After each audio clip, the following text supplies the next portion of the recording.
Hello guys, आप सभी को हमारे YouTube channel legal mindset judiciary पे स्वागत है। और लास्ट क्लास में हमने सेक्शन 5 को पढ़ा था और ऑलमोस्ट सारे एग्जाम्पल्स वगैरह कवर कर लिए थे। जो फर्स्ट टाइम इस लेक्चर को देख रहे हैं, आप सभी को एटलीस्ट 1.5x और मोर स्पीड में देखना है ताकि आपको क्लास थोड़ा सा क्योंकि मैं स्लो कहता हूँ, स्लो भले ही मेरा फ्लो स्लो है बट कंटेंट आपको बहुत ही अच्छा मिलेगा। चलिए चलते हैं, आगे बढ़ते हैं। और मुझे नहीं पता ये क्लास कितने मिनट का होगा क्योंकि मेरे पास टाइम का बहुत ही एक बाउंडेशन है। अभी मैं थोड़ा बिजी हूँ, देखते हैं कहाँ तक होता है। 20 मिनट या 25 मिनट, उससे ज़्यादा नहीं होगा क्लास। देखिए सेक्शन 5 में क्या पढ़े थे अभी तक, एक बार रिवाइज कर लेते हैं जल्दी। सेक्शन 5 ये कहता था कि भाई अगर आप किसी फैक्ट का, ठीक है, अगर आप कोई फैक्ट ओकेजन बताता हो, कॉज बताता हो या फिर इफेक्ट बताता हो, ठीक है, किस चीज़ का, और दो चीज़ था, एक स्टेट ऑफ थिंग्स बताता हो और अपॉर्चुनिटी बताता हो, किस चीज़ का, चाहे फैक्ट इन इशू का या फिर रेलिवेंट फैक्ट का। ये अगर डायग्राम देख लोगे तो सारा चीज़ याद आ जाएगा। अगर फैक्ट अपना ओकेजन बता रहा है, अगर फैक्ट अपना ओकेजन बता रहा है, कॉज बता रहा है, इफेक्ट बता रहा है, ठीक है, चाहे फैक्ट इन इशू का या फिर रेलिवेंट फैक्ट का, सबको हम लोग क्या बोलेंगे, हम लोग सब उसको क्या बोलेंगे, उस फैक्ट को रेलिवेंट फैक्ट बोलेंगे। ठीक है, उसी तरीके से अगर कोई फैक्ट स्टेट ऑफ थिंग्स बता रहा है तो उस फैक्ट को हम लोग क्या बोलेंगे, रेलिवेंट बोलेंगे। उसी तरीके से कोई फैक्ट अगर अपॉर्चुनिटी बता रहा हो तो उस फैक्ट को भी हम लोग रेलिवेंट बोलेंगे। लेकिन ये जो occasion, cause, effect, state of things और अपॉर्चुनिटी है, ये सब किसका होना चाहिए, ये फैक्ट इन इशू या रेलिवेंट फैक्ट का होना चाहिए। ठीक है, चलिए तो देखिए दूसरा डायग्राम, कोई भी fact, fact in issue, relevant fact से कनेक्शन इस तरीके से है। इस 5 तरीके से हम उसको क्या बोल रहे हैं, रेलिवेंट फैक्ट्स बोलेंगे अंडर सेक्शन 5। ये भी लिख दो, रेलिवेंट फैक्ट्स अंडर सेक्शन 5। ठीक है, अच्छा। उसके बाद हमने पढ़ा था कि ओकेजन मतलब क्या। ओकेजन मतलब क्या है, ओकेजन का मतलब होता है बैकग्राउंड। ओकेजन का मतलब होता है वो सर्कमस्टांसेस, वो बैकग्राउंड जो मेन इवेंट को लीड किया। इसका एग्जांपल क्या था ओकेजन वाला, जल्दी बोलो। मेला में गए थे घूमने, बंदा एक मेला में गया था घूमने, पैसा दिखाया, बोला अच्छा कमाई हुआ है। ये कहने के बाद, पैसा दिखाने के बाद कुछ घंटों बाद उसका क्या होता है, लूट हो जाता है उसके साथ। तो ये क्या बताया, ओकेजन बताया। ठीक है, लूट से ठीक पहले उसने क्या किया। ठीक है, समझ में आया, ओके सर। कॉज क्या होता है, कॉज का मतलब क्या है कि कोई भी चीज होने के पीछे का रीजन। कॉज मतलब क्या होता है, कोई भी चीज होने के पीछे का रीजन क्या है, उसका कॉज। ठीक है, कॉज थोड़ा ब्रॉड टर्म होता है। सर मोटिव भी तो वही होना है, सर मोटिव भी तो वही होता है। हाँ, कॉज और मोटिव में थोड़ा डिफरेंस है, मैं बताऊंगा अच्छे से कि मोटिव कैसे अलग है कॉज से। ठीक है, लेकिन इतना आप भी समझिए, कॉज जो है वो बहुत ही ब्रॉड टर्म है, ठीक है, और मोटिव बहुत ही स्पेसिफिक टर्म है और छोटा टर्म है, समझे, बहुत ही नैरो है उसका। लेकिन ये ब्रॉडर टर्म है कॉज। ठीक है, तो कॉज मतलब क्या, किस किस चीज के वजह से तुम्हारा मेन इवेंट हुआ है। जैसे फॉर एग्जांपल, दो कैंडिडेट थे, पॉलिटिकल कैंडिडेट, दोनों का आपस में अपोजिशन पार्टी थे, के लीडर थे दोनों, और उसमें से एक पार्टी जीत जाता है जिसके वजह से दूसरा पार्टी का जिसके वजह से क्या होता है, जीतने की वजह से कुछ दिनों बाद उसका मर्डर हो जाता है। तो इससे क्या पता चल रहा है कि जो पॉलिटिकल राइवलरी था वो कहीं ना कहीं कारण बना उसके मौत का। ठीक है, उसी तरीके से दो भाई के बीच लड़ाई था कोई जमीन को लेके, राइट, और जमीन को लेके लड़ाई था जिसकी वजह से एक भाई का बाद में मर्डर हो जाता है। तो क्या पता चल रहा है कि कहीं ना कहीं जमीन हो सकता है, एक रीजन हो सकता है एक भाई का मौत का, क्योंकि उन दोनों का जमीन को लेके था प्रॉब्लम। समझ में आ रहा है, तो ये सब कॉज बता रहा है, समझे, ओके। इफेक्ट क्या होता है, इफेक्ट मतलब जो जो मेन फैक्ट इन इशू है उसका इफेक्ट जो भी हुआ। जैसे मर्डर है, मर्डर अगर हुआ होगा कहीं पर तो क्या हुआ रहेगा, कुछ ना कुछ इफेक्ट छोड़ा होगा। जैसे स्ट्रगल हुआ रहेगा, सामान बिखरे होंगे, ठीक है, स्क्रैच वगैरह होगा, इंजरी हुआ रहेगा, ये सब क्या है, फुटप्रिंट्स होगा, ये सब इफेक्ट्स के एग्जांपल है। आप ये सभी का क्या दे सकते हो, एविडेंस दे सकते हो। स्टेट ऑफ थिंग्स क्या बताता है, स्टेट ऑफ थिंग्स ये बताता है कि भैया कि मतलब उस समय का कंडीशंस कैसा था, सर्कमस्टांस कैसा था। ये भी देखिए, थोड़ा कन्फ्यूजन हो सकता है बट अपना देखिए, अगर आपको मार्क्स लाना है तो थोड़ा सा कभी कभी ना आपको रट्टा भी मारना पड़ेगा। ठीक है, तो जब कभी भी स्टेट ऑफ थिंग्स का बात आएगा तो दो चीज़ को मेंशन कीजिएगा, एक हेल्थ कंडीशन हुआ और दूसरा हुआ तो रिलेशन बिटवीन द पार्टीज। अगर दो पार्टीज के बीच का जो रिलेशन अगर कुछ है तो उसको भी हम लोग बोलेंगे स्टेट ऑफ थिंग्स, या फिर उसका हेल्थ कंडीशन अगर है उसको भी स्टेट ऑफ थिंग्स के अंदर लाएंगे, समझे। इसमें इसमें क्या एग्जांपल था कि एक बंदा, ठीक है, उसका हेल्थ कंडीशन जो था ख़राब था और हेल्थ कंडीशन को लेके दूसरे बंदे को पता था कि एक बंदे का हेल्थ कंडीशन ख़राब है, ठीक है। तो वो बंदा क्या किया, उसका टेक केयर करता था और उसी वक्त वो क्या किया, मेडिसिन मिला के पिला दिया, जहर मिला के पिला दिया, जिसकी वजह से उसका डेथ हो जाता है। तो यहाँ पर दोनों चीज़ आ गया, एक हेल्थ कंडीशन जो कि स्टेट ऑफ थिंग्स बताया, और दूसरा अपॉर्चुनिटी, क्योंकि उसको हैबिट्स के बारे में पता था। तो अपॉर्चुनिटी और स्टेट ऑफ थिंग्स दोनों भी कवर हो गए हमारे वाले एग्जाम्पल में, याद है। चलिए आगे बढ़ते हैं, ये सब पढ़ चुके हैं, मैं बस रिवाइज करा दिया आपको। बस वन लाइनर जो ये लिखा हूँ इसको याद कर लेना है, जैसे ओकेजन मतलब background fact, circumstance that lead to the event, cause मतलब the reason behind the principal fact, principal fact जो हुआ है उसका रीजन क्या है, क्या ट्रिगर किया मेन इवेंट को, इफेक्ट मतलब कंसिक्वेंसेस क्या हुआ, स्टेट ऑफ थिंग्स मतलब conditions under which the event happened, कौन से कंडीशंस के अंदर वो इवेंट हुए हैं, अपॉर्चुनिटी मतलब ऐसा कोई इवेंट जो चांस दिया हो प्रिंसिपल फैक्ट का होने का, उसको बोलता हूँ अपॉर्चुनिटी, ठीक है। ये सभी को रेलिवेंट मानेंगे, क्यों, क्योंकि ये एक कड़ी से दूसरे कड़ी को जोड़ते हैं। हालांकि ये पूरा, इसको अगर जोड़ दोगे आप सभी को, पांचों चीज को, तो आपको एक कंप्लीट स्टोरी बन जाएगा। देखिए, are relevant because the facts explain the complete story of the fact in issue. Key points इसमें क्या है, ये बहुत इंपॉर्टेंट है, इसको याद रखिएगा। इसमें की पॉइंट्स ये है भाई, it covers the surrounding circumstances that are not directly in issue but help to understand the event fully, ठीक है। देखो, ये जितने भी फैक्ट्स हैं, ओकेजन हुआ, कॉज हुआ, इफेक्ट हुआ, स्टेट ऑफ थिंग्स हुआ, अपॉर्चुनिटी हुआ, ये हमारा जो मेन मुद्दा है उसको थोड़ी बता रहा है, ये आसपास के सिचुएशन को बस समझा रहा है, लेकिन हम उसी सिचुएशन को जोड़ जोड़ के क्या कर रहे हैं, एक स्टोरी समझ जा रहे हैं। समझ में आ रहा है कि नहीं। तो ये सब एक, अगर ए बी का मर्डर किया है तो मर्डर का तो सबूत कोई मिल नहीं रहा है, बट उसके आसपास के ये जितनी भी चीजें हैं, ये सब सर्कमस्टेंशियल एविडेंस है, समझे कि नहीं, ये सब सर्कमस्टांस बता रहा है, ठीक है। ओकेजन, कॉज, इफेक्ट, ये सब, क्योंकि डायरेक्ट एविडेंस तो है नहीं, कोई देखा नहीं उसको मारते वक्त, लेकिन हम लोग ये सब चीज को जब जोड़ के देखेंगे, occasion, cause, effect, state of things, opportunity, तो हमको एक कंप्लीट पिक्चर मिलेगा। समझ में आ रहा है। ओके, दिस फैक्ट सपोर्ट और explain the occurrence of the principal fact. वही चीज ये क्या कर रहा है, इस फैक्ट को जब हम लोग जोड़ेंगे तो पता चलेगा कि जो मेन फैक्ट है हमारा, यानी जो principal fact, fact in issue है, वो किस तरीके से हुआ, उसको एक्सप्लेन करता है ये सारे फैक्ट्स, ठीक है। इमीडिएट और remote cause effects are also relevant if logically connected. देखो, इफेक्ट्स जो होंगे, वो इफेक्ट्स चाहे इमीडिएट इफेक्ट हो या फिर रिमोट इफेक्ट हो, दोनों ही तुम्हारा रेलिवेंट माने जाएंगे अगर वो कनेक्शन बिठा पा रहे हैं। बस इतना आपको याद रखना है, ठीक है। तो यहाँ पर बस ये याद रखना है कि जो कॉज के बारे में बात कर रहा है वो इमीडिएट कॉज, सॉरी, जो इफेक्ट के बारे में बात कर रहा है वो इमीडिएट इफेक्ट भी होगा और रिमोट इफेक्ट भी हो सकता है, ठीक है।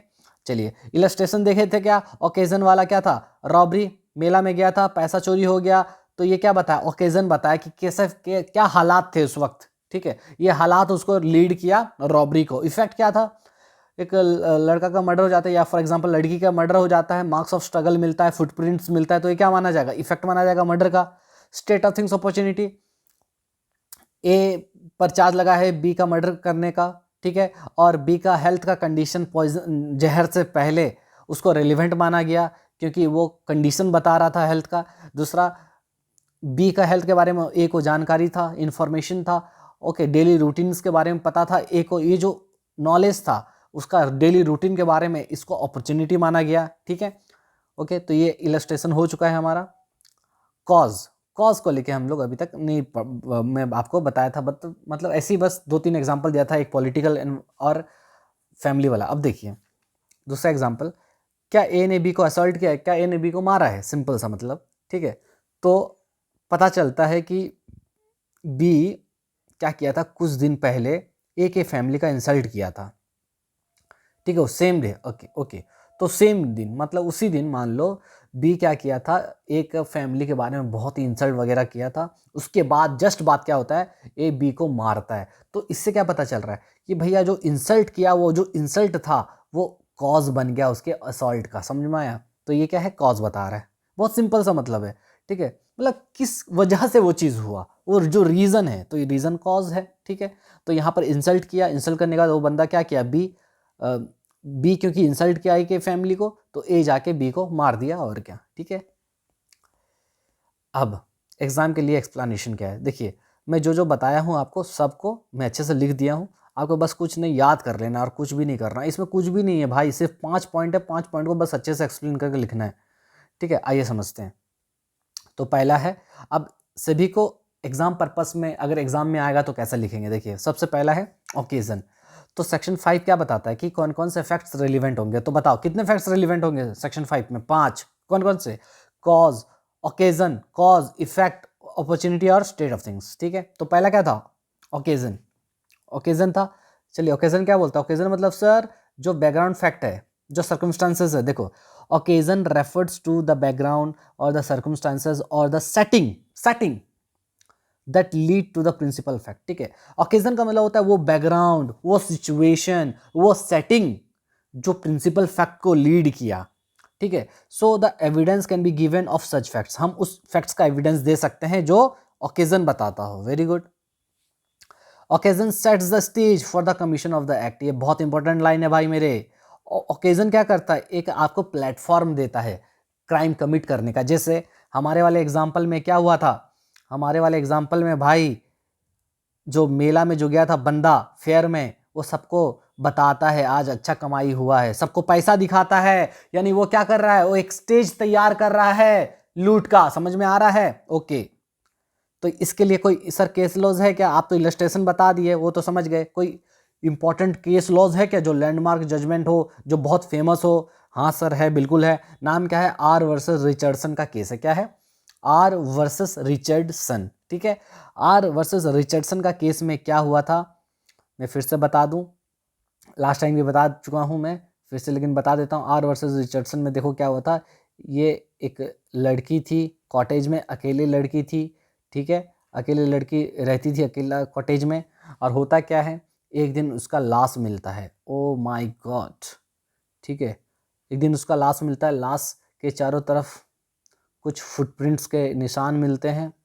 ठीक है, कुछ फुटप्रिंट्स के निशान मिलते हैं। ठीक है, ये फुटप्रिंट्स है, उसका निशान मिलता है फुटप्रिंट्स का। ठीक है, और क्या, कोई तरीके से फुटप्रिंट्स दिख ही नहीं रहा है। ठीक है, चलिए ये फुटप्रिंट्स का निशान मिलता है फॉर एग्जांपल। ठीक है, ये फुटप्रिंट्स का निशान है। हाँ, और क्या मिलता है? ये हुआ, तो ये दो चीज़ होता है, उसका मर्डर हो जाता है, फुटप्रिंट्स का निशान मिलता है, और जिस बंदे को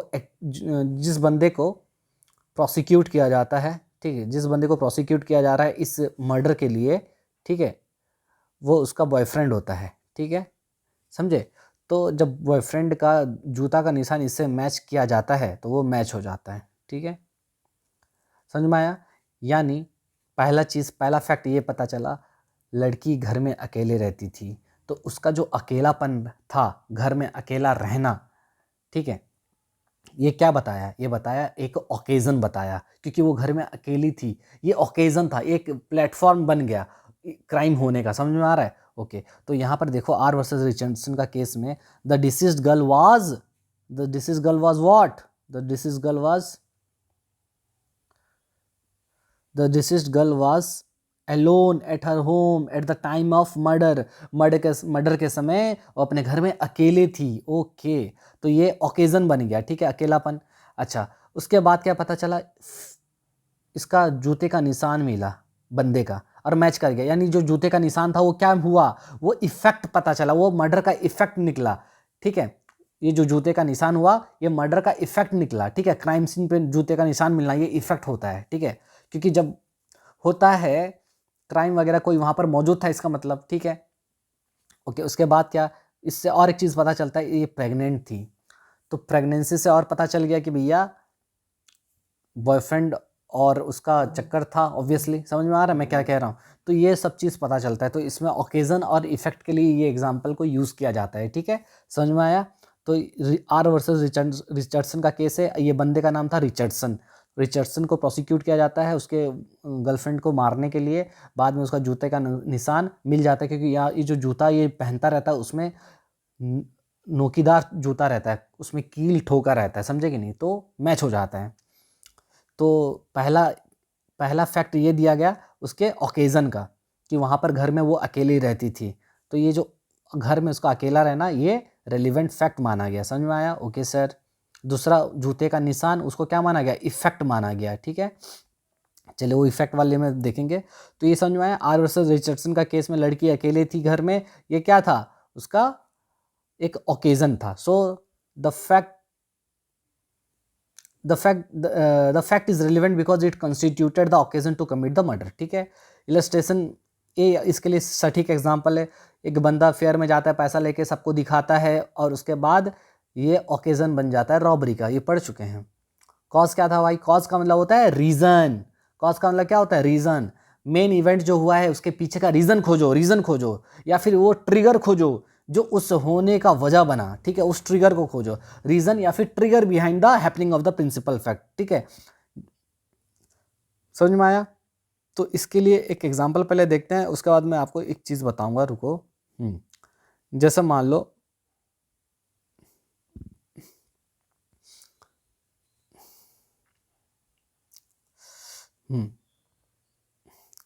जैसे आफ्टर एन इलेक्शन के बाद murder of the winning candidate shows that the cause could be the election और द पॉलिटिकल राइवलरी।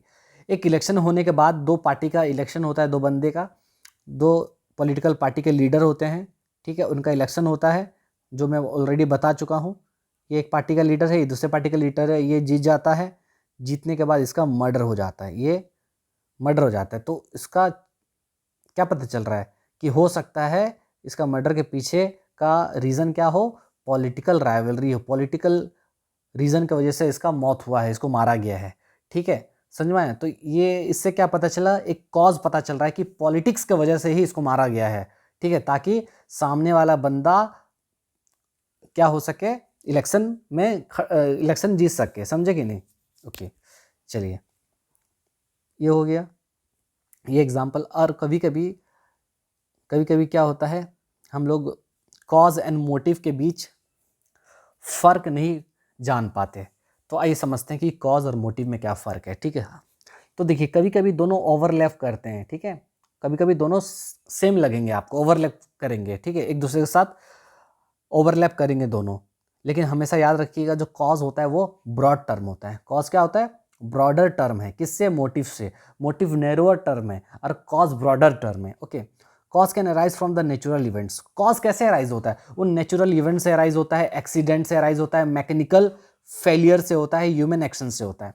तो कॉज होने का रीज़न ये सब है। तुम्हारा नेचुरल इवेंट हो सकता है कॉज का, एक्सीडेंट भी हो सकता है, मैकेनिकल फेलियर हो सकता है, ह्यूमन एक्शंस भी हो सकता है, ये सब कॉज हो सकता है। जैसे अभी एरोप्लेन जो था ड्रीम 11, याद है आपको, अभी अभी जस्ट क्रैश हुआ है, जिसमें 240 लोग मरे थे।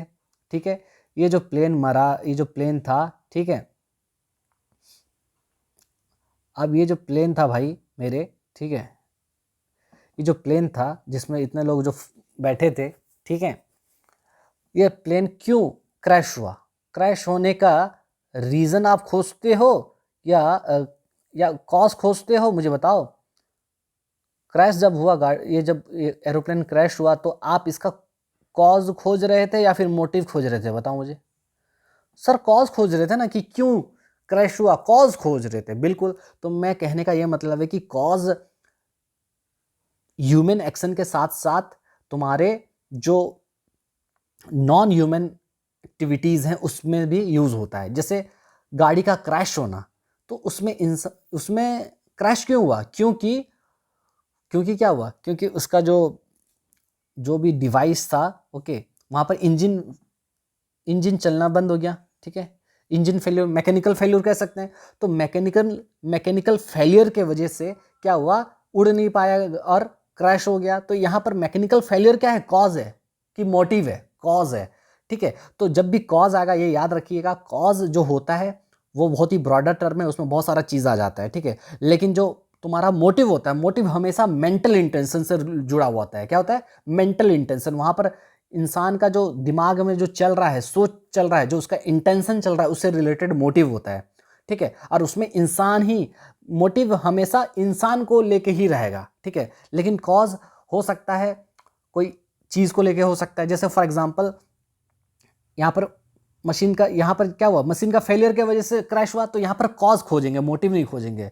ठीक है, दूसरा और एक एग्जांपल देता हूँ कॉज का। जैसे मान लो क्या हुआ, जंगल में आग लग गया। ठीक है, जंगल में आग लग गया, तो जंगल में आग क्यों लगा, पता चला कि वहां पर क्या हुआ था, एक सेकेंड, हाँ, जंगल में आग क्यों लगा, पता चला कि वहां पर क्या हुआ था, बिजली मारा था, ठीक है। तो बिजली के वजह से, लाइटनिंग के वजह से, लाइटनिंग हुआ, ठीक है। लाइटनिंग के वजह से क्या हुआ भाई मेरे, लाइटनिंग के वजह से, लाइटनिंग की वजह से क्या हुआ, तो जंगल था, फॉर एग्जांपल जंगल था, जंगल में क्या हुआ, जंगल में आग लग गया। तो जंगल में देखो आग लग रहा है, तो जंगल में आग क्यों लगा, लाइटनिंग की वजह से। तो ये जो लाइटनिंग है ये कॉज बन गया आग लगने का, ठीक है, मोटिव नहीं बना, समझे। तो मोटिव हमेशा मेंटल इंटेंशन बताता है और कॉज तुम्हारा थोड़ा ब्रॉडर होता है, उसमें जो नॉन ह्यूमन चीज़ है वो भी आ जाता है। जैसे जंगल में आग लगाना, ये नॉन ह्यूमन चीज़ है, ठीक है। कॉज ह्यूमन में भी आता है और नॉन ह्यूमन दोनों में आता है, लेकिन मोटिव हमेशा ह्यूमन में आता है और इंटेंशनल होता है, वो दिमाग का रिलेटेड होता है। समझ में आया, ओके। अब देखो, motive applies only to human because it is link to the mental intention. Motive हमेशा मेंटल इंटेंशन से लिंक होता है। Cause can exist without motive, cause जो होता है बिना मोटिव के एग्जिस्ट कर सकता है, लेकिन मोटिव जो होता है वो कॉज का एक सबसेट होता है। समझ में आया। और ये एक डिफरेंस है, आप देख सकते हो, देखो कॉज ब्रॉडर होता है, इसमें ह्यूमन और नॉन ह्यूमन दोनों आते हैं, लेकिन मोटिव हमेशा ह्यूमन इसमें आते हैं। ये साइकोलॉजिकल रीजन होता है, मेंटल कंडीशन के बारे में मोटिव बताता है। ये नैरो टर्म है, कॉज ब्रॉडर टर्म है।